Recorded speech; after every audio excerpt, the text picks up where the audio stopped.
তখন ধবলি গাই পুকুরের পার থেকে তার গলার দড়িটা ডকাইয়ের সামনে ফেলে দেয়। ডকাই কোনো রকমে সেই দড়িটা ধরে ফেলে। গভীর রাত নামতেই দামোদরের নদীতে ভেসে ওঠে ভয়ঙ্কর জল পিশাচিনী। খিদেতে আমার পেট জ্বলে যাচ্ছে। কতদিন হয়ে গেল এই নদীর মাছ ছাড়া আর কিছুই খাইনি। সেই কবে একবার রক্ত মাংসের স্বাদ পেয়েছিলাম, কিন্তু এখন আমার ভয়ে এই নদীতে কেউ আর স্নান করতে আসে না। তবে আর একবার যদি সুযোগ পাই, তখন এই গ্রামের কেউ আমার হাত থেকে রেহাই পাবে না, কেউ না। তারপর সে গর্জন করতে করতে নদীর নিচে চলে যায়। পরের দিন সকালে কাঠ ফাটা রোদে জমিতে কাজ করছিল রতন আর সমীর। সমীর, চল না আমরা গিয়ে দামোদরের নদী থেকে একটু জল খেয়ে আসি। তৃষ্ণায় আমার গলাটা একেবারে ফেটে যাচ্ছে। ওরে বাবা, ওই দামোদরের নদী? খবরদার না। কত বছরের ঘটনাগুলো কি তুই ভুলে গেছিস? ওই লোকটার খোবলানো দেহটার কথা মনে পড়লেই বাবা রে, এই নদীতে গরু ছাগল যেই জল খেতে নেমেছে সে আর বেঁচে ওঠেনি। আরে ও সব তো 1 বছর আগের ঘটনা, এখন আর কিছু হবে না। আর ওই সব জল পিশাচিনী বলে কিছু নেই, সব ঘেটু জেলের এই মন গড়া কথা। বেটা একা এসে এই নদী থেকে মাছ চুরি করবে বলে এমন মন গড়া গল্প বেঁধেছে। হ্যাঁ, সমীরের হাজার বারণ সত্ত্বেও রতন গিয়ে দামোদরের নদীতে নেমে চোখে মুখে ভালো করে জল দিয়ে মন ভরে জল খায়। শান্তি। ভাই সমীর, তুইও আয়, দুজনে স্নান করে বাড়ি ফিরবো। নদীর ঠান্ডা জলে স্নান করলে মন একেবারে জুড়িয়ে যায়। আয় আয় আয়। ঠিক তখনই তার সামনে নদীর জল প্রবল বেগে ঘুরতে থাকে। রতন কি যেন একটা দেখতে পেয়ে একটু ভয় পেয়ে যায়, আর সাথে সাথেই কে যেন তাকে টেনে একেবারে জলের নিচে নিয়ে চলে যায়। আর কিছুক্ষণের মধ্যেই দামোদরের নদীর জল রক্তে লাল হয়ে যায়। হায় হায় হায়, আবার সেই একই ঘটনা। হাজার বারণ করা সত্ত্বেও আমার কথা শুনলো না আমার কথা। সমীর কান্নায় ভেঙে পড়ে, আর রাতারাতি সেই খবর গোটা গ্রামে ছড়িয়ে পড়ে।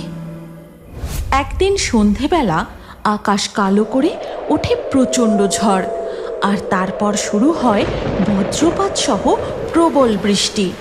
এই দিদি দেখ, বাইরে কি সুন্দর ঝড় উঠেছে। চাটুর্যেদের আম বাগানে ধূপধাপ করে আম পড়ছে রে। চল না দিদি, আম কুড়িয়ে আনি। তুই কি পাগল হয়েছিস ভাই? দেখতে পাচ্ছিস না ঝড়ের সাথে সাথে কি জোর বাজ পড়ছে, তার সাথে বৃষ্টিও হচ্ছে। এখন বাইরে বেরোলে মা ঠ্যাং ভেঙে দেবে। ধুর, তুই আমার কোনো কথাই শুনিস না। এই ঝড় বৃষ্টি টানা 2 দিন ধরে চলতে থাকে, আর তাতে নদীর জল একেবারে উপচে গ্রামের পুকুরে প্রবেশ করতে থাকে। এমন সময় নদীর জলে ভেসে ওঠে সেই ভয়ঙ্কর জল পিশাচিনী। এই সুযোগ, বৃষ্টিতে নদীর জল ক্রমশ বাড়ছে, আর এই সুযোগ আমাকে কাজে লাগাতেই হবে। পরের দিন সকালে গ্রামের সব ছেলেরা পুকুরে স্নান করতে যায়। ডকাইও তার প্রাণপ্রিয় ধবলিকে নিয়ে সেই দিকেই যায়। ওহ, এই 2 দিন ধরে দাবিতি তাই না হলো, বালি থেকে বেরোতেই পারেনি। শুনেছিস লতন কাকু আবার ওই নদীতে নামতে গিয়ে প্রাণ হারিয়ে দেয়। হ্যাঁ রে, এই জন্য আমার মাও আজকে পুকুরে স্নান করতে আসতে দিচ্ছিল না। মা বলেছে তাড়াতাড়ি স্নান করে বাড়ি ফিরে যেতে। হ্যাঁ, রতন কাকুর জন্য খুব খারাপ লাগছে, কিন্তু আমরা তো আমাদের গ্রামের পুকুরে স্নান করব, আমাদের কিচ্ছু হবে না। তারপর তারা পুকুর পাড়ে এসে একে একে জলে নামে। ডকাই পুকুর পাড়ে ধবলিকে দাঁড় করিয়ে বলে, তুই এখানেই দাঁড়া ধবলি, আমি স্নান করে তারপর তোকে ভালো করে স্নান করিয়ে দেব। এরপর ডকাই ও তার বন্ধুরা মিলে পুকুরে দাপাদাপি করে স্নান করতে শুরু করে। চলে সাঁতরে পুকুর এপার ওপার করা, তাল গাছে উঠে ঝাঁপ দেওয়া। ঠিক তখনই শুরু হয় আবার ঝমঝম করে বৃষ্টি।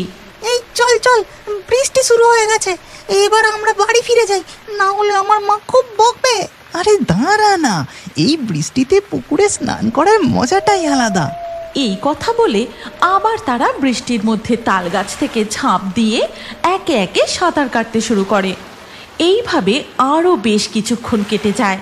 তারপর হঠাৎ বাজ পড়তে শুরু করে। এই না না, এবার বাদ পড়তে তুলো কলাতে থাকাটা ঠিক হবে না, আমরা সবাই চলে যাচ্ছি। তোরা যা, আমি ধবলিকে স্নান করিয়ে নিয়ে তারপর যাচ্ছি। এই কথা শুনে সব ছেলেরা বাড়ির দিকে চলে যায়। আর ডকাই গুনগুন করে গান করতে করতে ধবলির গা ঘষে ঘষে স্নান করাতে থাকে। তারপর একটু বেশি জলে নেমে ধবলির দিকে জল ছুটতে থাকে। কিরে ধবলি, কেমন লাগছে?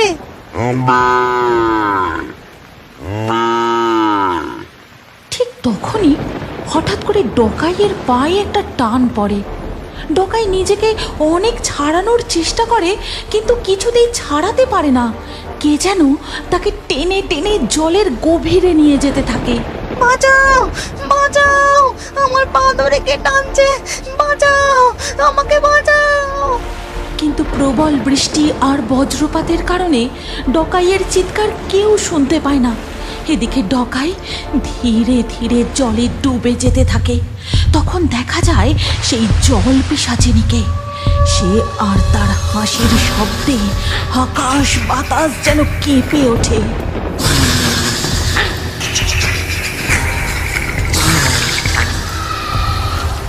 তখন ধবলি গাই পুকুরের পাড় থেকে তার গলার দড়িটা ডকাইয়ের সামনে ফেলে দেয়। ডকাই কোনো রকমে সেই দড়িটা ধরে ফেলে। ধবলি গাই তাকে উপরের দিকে টানতে থাকে, আর জল পিশাচিনী ডকাইকে নিচের দিকে টানতে থাকে।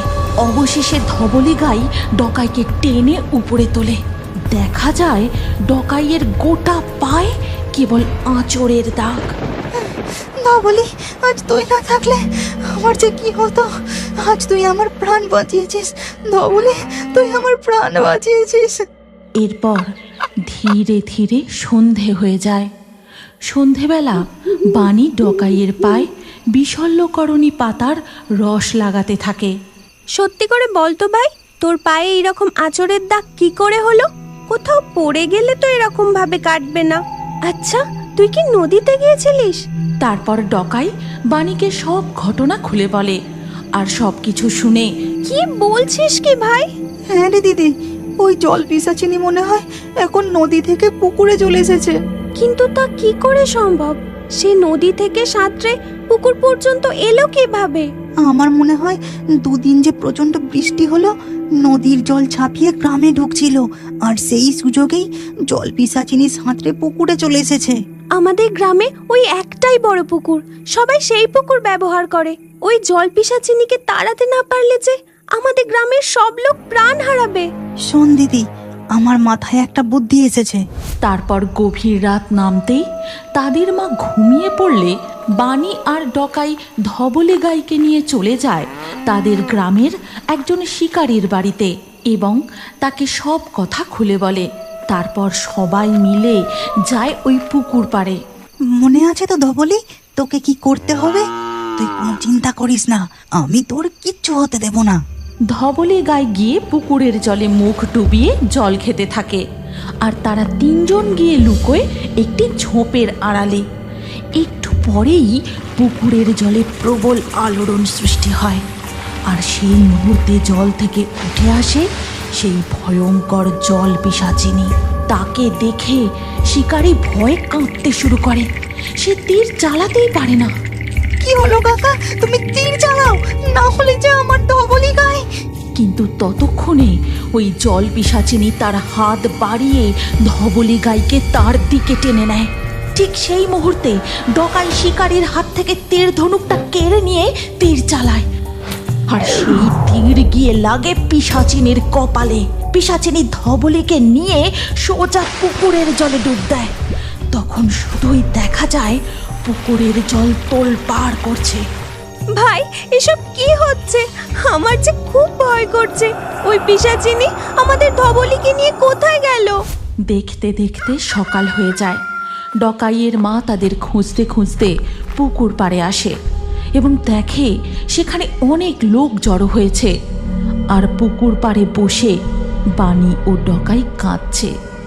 তারপর পুকুরের দিকে তাকিয়ে দেখে সেখানে ভেসে রয়েছে জল পিশাচিনী আর ধবলে গাইয়ের মৃতদেহ।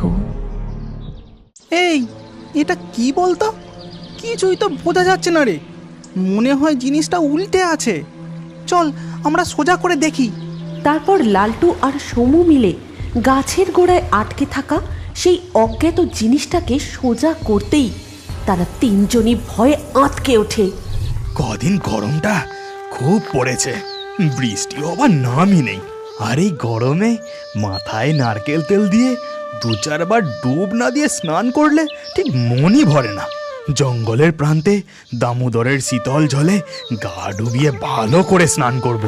এই কথা বলতে বলতে বলাই জঙ্গলের পথ ধরে দামোদর নদীর পুরনো এক শান বাঁধানো ঘাটে এসে দাঁড়ায়।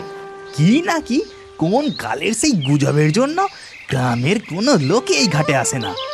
আসে না তো ভালোই হয়েছে। এমন সুন্দর নির্জন ঘাটে স্নান করার আনন্দটাই আলাদা। তারপর বলাই দামোদরের শীতল জলে গা ডুবিয়ে স্নান করতে লাগে। 2-1 বার ডুব দেবার পর তার বুকটা হঠাৎ ছ্যাঁত করে ওঠে। ওরে ওরে, এটা কি ছিল? আমার পায়ে এইভাবে গা ঠেকিয়ে দ্রুত বেগে কি চলে গেল? তখনই বলাই তার সামনে খান 2-3 রুই মাছকে লাফিয়ে উঠতে দেখে। আর তার পাশেই দেখে কিছুটা অংশ জুড়ে জল থেকে বুদবুদ উঠছে। ও, তাহলে ওটা মাছ ছিল। এমন ঠান্ডা স্থির শীতল জলে মাছ থাকবে না তো কি আর থাকবে? আমার যত সব ভুল চিন্তা। এই কথা শেষ করতেই বলাই হঠাৎ লক্ষ্য করে সেই বুদবুদ ওঠার জায়গাটা দিয়ে লাল রক্ত উঠে আসছে। আর নদীর শান্ত শীতল জলটা ধীরে ধীরে লাল হয়ে যাচ্ছে। এই দৃশ্য দেখে নির্জন নদী থেকে বলাই উঠে পড়ার জন্য যেই শান বাঁধানো ঘাটের দিকে এগোতে যায়, ঠিক সেই সময় বলাইয়ের শরীরটাকে যেন কেউ টেনে হিঁচড়ে নদীর গভীরে তলিয়ে নিয়ে চলে যায়। লোকটা সে কখন স্নান করতে গেছে। এত করে বললাম যে নদীর পুরনো ঘাটে স্নান করতে যেও না, ওই দিকটা ভালো নয়, তা কিছুতেই কথা শুনলো না। এখন ভাত ডাল মাছ ভাজা সব ঠান্ডা হয়ে যাচ্ছে। যাই, আমি গিয়ে ডেকে নিয়ে আসি বরং। তারপর মীনাক্ষী জঙ্গলের পথ ধরে গিয়ে পৌঁছায় সেই পুরনো দামোদরের ঘাটে। সেখানে শান্ত শীতল জল আর পুরনো বাঁধানো ঘাট ছাড়া কিছুই দেখতে পায় না সে। লোকটা কোথায় স্নান করতে গেল কি জানি, বললো তো নদীর পুরনো ঘাটে স্নান করতে যাব, তা কোথায় তিনি? যাই, গ্রামের বাকি পুকুরগুলো একটু খুঁজে দেখি। গরমের ছুটি পড়েছে, না স্কুলে যাবার তারা, না পরীক্ষার চিন্তা। আজ তো আমরা মন ভরে নদীর জলে স্নান করব। চল চল তাড়াতাড়ি চল। হ্যাঁ, তুই ঠিকই বলেছিস দকাই, স্কুলে যাবার কোনো তাড়া নেই। আজ আমরা অনেকক্ষণ চান করব। বিনু গ্রামের ছেলেরা স্কুলে গরমের ছুটি পড়তে রোজই দামোদর নদীতে স্নান করতে আসে। তাদের সাঁতার কাটা ডুব দেওয়া যেন শেষই হয় না। ঘন্টা 2 নদীর জলে দাপাদাপি না করলে যেন তাদের মনই ভরে না। নদীর জলে শুধুই সাঁতার কাটতে ভালো লাগছে না, আমরা বরং একে একে সবাই ওই তাল গাছ থেকে নদীতে ঝাঁপ দিই, চল। এই কথা বলতেই সবাই নদীর পাড়ে একে একে লাইনে দাঁড়ায়। প্রথমে ডকাই হেলানো তাল গাছের উপর দাঁড়িয়ে নদীতে ঝাঁপ দেয়। তারপর লালটু সৌমু একে একে নদীর জলে ঝাঁপ দিয়ে সাঁতরাতে থাকে। এরা বেশ কিছুক্ষণ সাঁতার কাটার পর তাদের মধ্যে ডকাই দূরে কিছু যেন একটা লক্ষ্য করে। এই, তোরা কি দেখতে পাচ্ছিস? দেখ তো, ওই দূরে গাছের গোড়ায় কি যেন একটা আটকে আছে। চল তো সাথে গিয়ে একবার দেখি। তারপর 3 বন্ধু মিলে সাঁতার কাটতে কাটতে সেই গাছের গোড়ায় গিয়ে থামে। এই, এটা কি বলতো? কিছুই তো বোঝা যাচ্ছে না রে, মনে হয় জিনিসটা উল্টে আছে। চল আমরা সোজা করে দেখি। তারপর লালটু আর সমু মিলে গাছের গোড়ায় আটকে থাকা সেই অজ্ঞাত জিনিসটাকে সোজা করতেই তারা তিনজনই ভয়ে আঁতকে ওঠে। দেখে একটা মৃত মানুষের দেহ, আর তার শরীরের বিভিন্ন জায়গা থেকে কি যেন মাংস ছিঁড়ে ছিঁড়ে খেয়েছে। ওরে বাবা রে, তাড়াতাড়ি চল এখান থেকে, এই জলে আর এক মুহূর্ত দাঁড়ানো যাবে না। এই যে নদীর জলে ভেসে আসা মরা মানুষ। তিন বন্ধু ভয়ে আতঙ্কে তাড়াতাড়ি নদীর জল থেকে উঠে গ্রামের দিকে কাঁদতে কাঁদতে ছুটে যায়। তখন ঘেঁটু জেলে বাচ্চাগুলোকে এমনভাবে ছুটে আসতে দেখে দাঁড় করায়। এই কি হয়েছে রে? তোরা এইভাবে নদীর দিক থেকে কাঁদতে কাঁদতে ছুটে আসছিস কেন? কাকা, নদীর পাড়ে একটা গাছের গোড়ায় মরা আটকে আছে গো। বলছিস কি রে? আচ্ছা ঠিক আছে, তোরা এখন বাড়ি যা, আমি দেখছি। এরপর ঘেঁটু জেলে গ্রামের কিছু লোকজন সঙ্গে নিয়ে নদীর পাড়ে সেই গাছের কাছে গিয়ে দাঁড়ায়। এর মুখটা তো ভালো চেনা যাচ্ছে না রে। চল আমরা জলে নেমে মৃতদেহটাকে পাড়ে তুলি। তারপর ঘেঁটু ও আরও একজন মিলে নদীর জলে ভেসে থাকা সেই মৃত দেহটিকে পাড়ে তুলে নিয়ে আসে। দেখে তো আমাদের গ্রামের মনে হচ্ছে না, তাহলে মনে হয় পাশের গ্রাম থেকে ভেসে এসেছে, এখানে আটকে গেছিল। কেটু, তুই এক কাজ কর দেখি, আশেপাশে গ্রামে খবর পাঠা, আর দিনু আর ভোচন তোরা থানায় গিয়ে খবরটা দিয়ে আয় তাড়াতাড়ি। মানুষটাকে এভাবে কিসে খাবলে খুবলে খেয়েছে কি জানি, দেখলেই বুকের ভেতরটা যেন কেমন কেমন করছে। খবরটি লোকমুখে গ্রামে গ্রামে ছড়িয়ে পড়ে, আর এই কথা মীনাক্ষীর কানে আসতেই সে ব্যাকুল হয়ে পাশের গ্রামের দিকে ছুটে যায়। তারপর নদীর পাড়ে যেতেই সে দেখতে পায় কিছু লোকজন এক জায়গায় ভিড় করে দাঁড়িয়ে আছে। তারপর মীনাক্ষী মৃতদেহটির মুখের দিকে তাকাতেই সে কান্নায় ভেঙে পড়ে। এ কি হলো গো তোমার? তোমাকে আমি বারবার বারণ করেছিলাম যে ওই পুরনো ঘাটে স্নান করতে যেওনি। ওই ঘাট যে এক অভিশপ্ত ঘাট, তুমি তাও আমার কোনো কথা শুনলে না, অগ্রাহ্য করে চলে গেলে। ওগো, এবার আমার কি হবে গো? আমার কি সর্বনাশ হয়ে গেল। তারপর সেই স্থানে পুলিশ এসে বলাইয়ের মৃতদেহটি তাদের গাড়িতে তুলে নিয়ে চলে যায়। এরপর বিকেল পেরিয়ে সন্ধ্যা নেমে আসে। হ্যাঁ, তোরা দুজনে কান খুলে শুনে রাখ, আর যদি ওই নদীর ঘাটে স্নান করতে যাস না, 50 ঘা বেতের বাড়ি পিঠে পড়বে, মনে থাকে যেন। না না মা, আমি আর ওই মুখো কোনো দিনও হব না। তার থেকে ভালো আমাদের পুকুরেই বন্ধুরা মিলে স্নান করব। রাতের খাওয়া শেষ করে ডকাই বানি ও তাদের মা ঘুমিয়ে পড়ে। পরের দিন সকালবেলা বানি ডকাইকে বলে, এই ভাই, নদীতে ছিপ ফেলতে যাবি? অনেক পুঁটি মাছ এসেছে, চল না রে, দুজনে গিয়ে ছিপ ফেলি। দুপুরে গরম গরম পুঁটি মাছ ভাজা দিয়ে ভাত খাবো। হ্যাঁ দিদি, তুই ভালোই বলেছিস। চল আমরা দুজনে দুটো ছিপ দিয়ে মাছ ধরবো। মা তো নদীতে স্নান করতে যেতে বারণ করেছে, ছিপ ফেলতে তো বারণ করেনি। তারপর বানি আর ডকাই মিলে ছিপ হাতে দামোদরের পাড়ে যায়, আর সেখানে বসে ছিপ ফেলতে থাকে।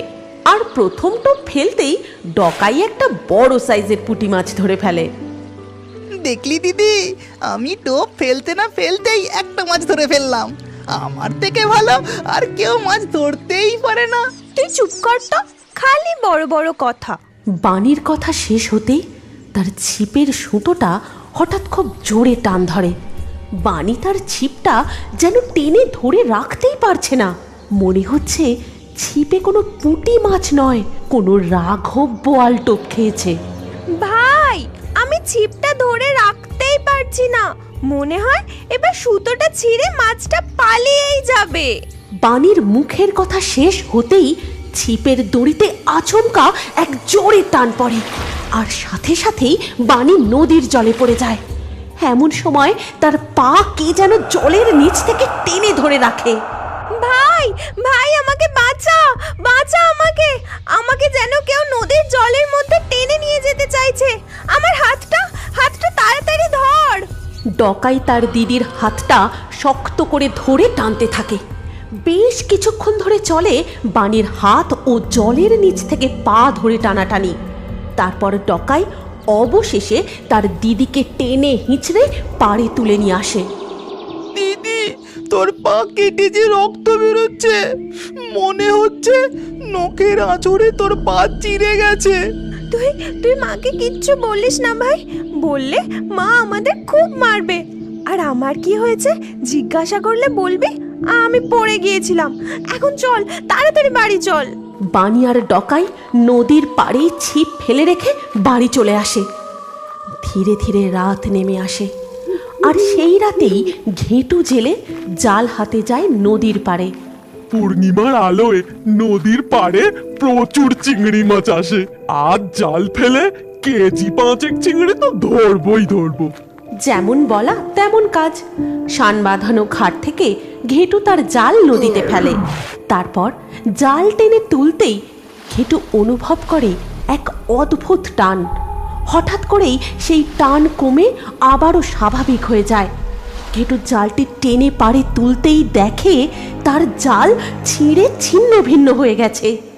তারপর হঠাৎই ঘেঁটু দেখে ঘাটের সামনে এক অদ্ভুত জীব। উপরের দেহ যেন এক ভয়ঙ্কর ডাইনি, আর কোমর থেকে নিচের দিকে রয়েছে মাছের মতো লেজ।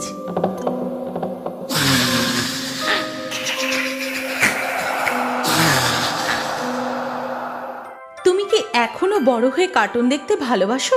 তাহলে তোমার নাম ও বয়স কমেন্টে জানাও।